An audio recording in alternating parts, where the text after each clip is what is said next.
Genius Kids.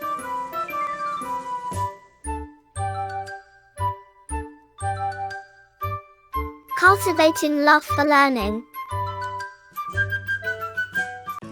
अध्याय 3 ईश्वर चंद्र विद्यासागर। विशेष मुसीबतों का पहाड़ टूटना एक दैवीय प्रक्रिया है।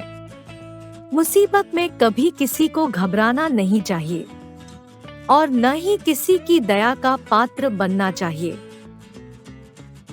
सन 1939 में द्वितीय विश्व युद्ध भीषण रूप में चल रहा था। उन्हीं दिनों बंगाल में भयानक अकाल पड़ा। निर्धन लोग लावारिस पशुओं की तरह भूख से मरने लगे। गरीब माता पिता भूख से तड़पते हुए छोटे छोटे बच्चों को रास्तों और सड़कों पर छोड़ जाते। आए दिन भूख से तड़प कर मरने वालों की संख्या बढ़ रही थी। बर्दवान नगर के एक बाजार में आंसू बहाता और हाथ फैलाकर गिड़गिड़ाता एक लड़का सहसा विद्यासागर के सामने रास्ता रोककर आ खड़ा हुआ। सिर्फ एक ही पैसा दे दीजिए, मेरी माँ भूख से तड़प कर मर रही है। रोते हुए लड़के ने कहा। ईश्वर चंद्र विद्यासागर ने रोते गिड़गिड़ाने उस भूखे लड़के को देखा और बोले, अगर मैं तुम्हें 2 आने दे दूं तो तुम क्या करोगे?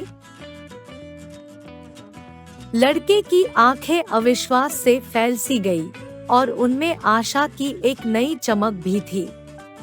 बोला, बाबूजी, पहले तो मैं अपनी माँ को भूख से मरने से बचाऊंगा, फिर कुछ खाकर सोचूंगा कि क्या किया जा सकता है। और यदि मैं तुम्हें 4 आने दे दूं तो तुम क्या करोगे? मैं 1 आने से अपनी और अपनी माँ की भूख मिटाकर शेष 3 आने से कोई काम धंधा शुरू कर दूंगा। लड़के ने हाथ जोड़कर कहा, सुनो, मैं तुम्हें 1 रुपया दूंगा। कहते हुए विद्यासागर ने उसके हाथ पर 1 रुपया रख दिया। लड़का निहाल हो उठा।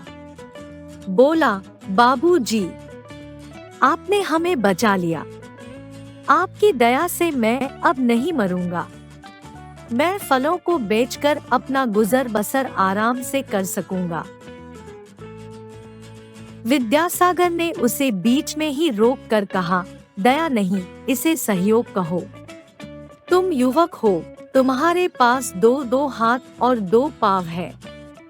तुम्हें किसी की दया की जरूरत नहीं है।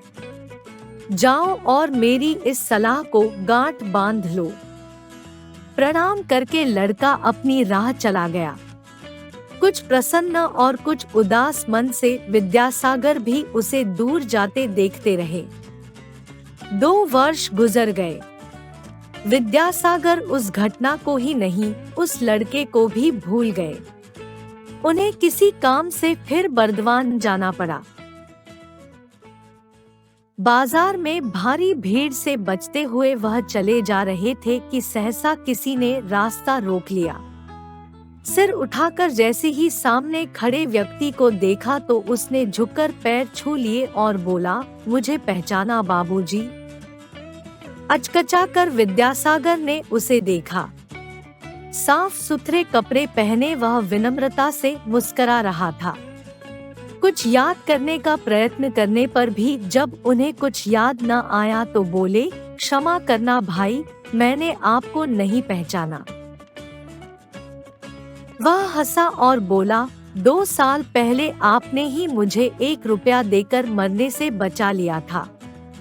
याद कीजिए बाबूजी, इसी बर्दवान शहर में आपने मुझे 1 रुपया देकर कहा था, किसी की दया मत चाहो, मांगो तो सिर्फ सहयोग मांगो।